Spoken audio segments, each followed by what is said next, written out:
Olá, hoje a gente vai mergulhar numa tensão que está bem no coração da teologia cristã. E olha, entender isso pode mudar completamente o equilíbrio da vida de fé. É um daqueles conceitos que, quando a gente pega, tudo ao redor começa a fazer mais sentido.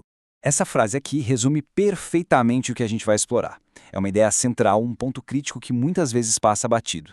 Mas, como o texto sugere, as consequências de não entender isso são enormes para o dia a dia da vida cristã. Ok, então vamos lá. Essa tensão toda gira em torno de duas ideias que parecem opostas, mas que na verdade andam juntas: o já e o ainda não do reino de Deus. Essa aqui é a definição que a gente precisa guardar. O reino não é só uma promessa lá para o futuro, sabe? E também não é algo que já está 100% completo aqui no presente. A grande sacada é que ele existe nessa sobreposição. Já começou, com certeza, mas ainda não terminou. E o que é interessante aqui nesse slide é como ele deixa essa dualidade bem clara. Não é uma questão de ou isso ou aquilo.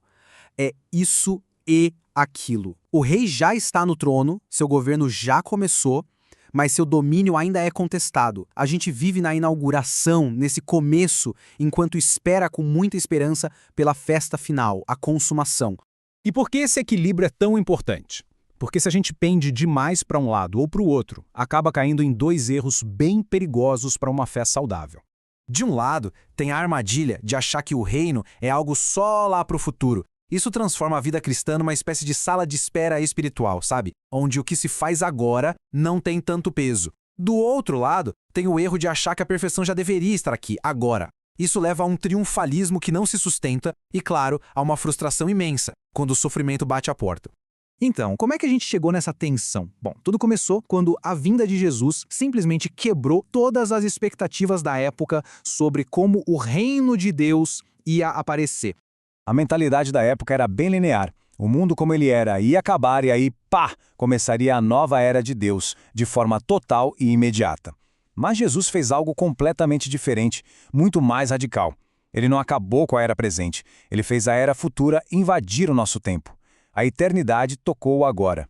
E esse é o ponto-chave.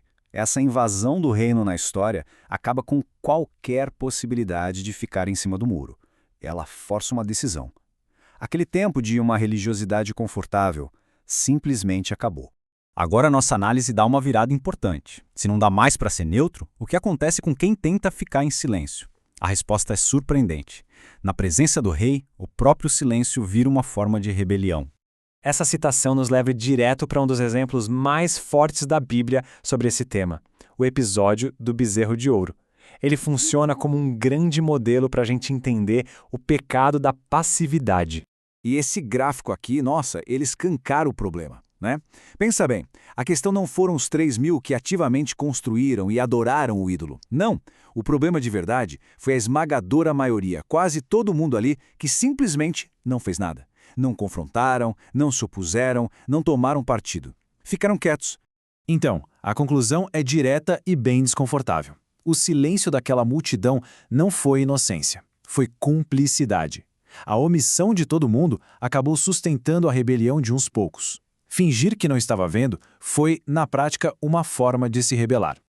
Agora, vamos trazer essa lição histórica para a nossa realidade, para a vida espiritual hoje, que tem as suas próprias formas de idolatria, muitas vezes bem mais sutis. O texto original usa essa metáfora super forte do zumbi espiritual para descrever a versão moderna daquela mesma passividade. É a pessoa que está de corpo presente, mas espiritualmente desligada, evitando qualquer tipo de compromisso ou decisão que exija alguma coisa dela. Essas são as idolatrias que alimentam essa rebelião silenciosa hoje em dia. Evitar o envolvimento para não perder o conforto não é ser neutro. É, na prática, adorar a nossa própria segurança em vez de se submeter ao governo do rei. E tudo isso nos leva à conclusão final, que é uma questão pessoal e que não dá para evitar quando a gente se depara com a realidade do reino.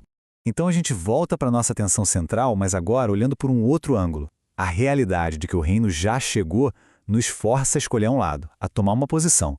Exige a nossa lealdade agora. Ao mesmo tempo, a realidade de que ele ainda não chegou por completo nos dá esperança e nos dá força para continuar na caminhada, mesmo com as dificuldades.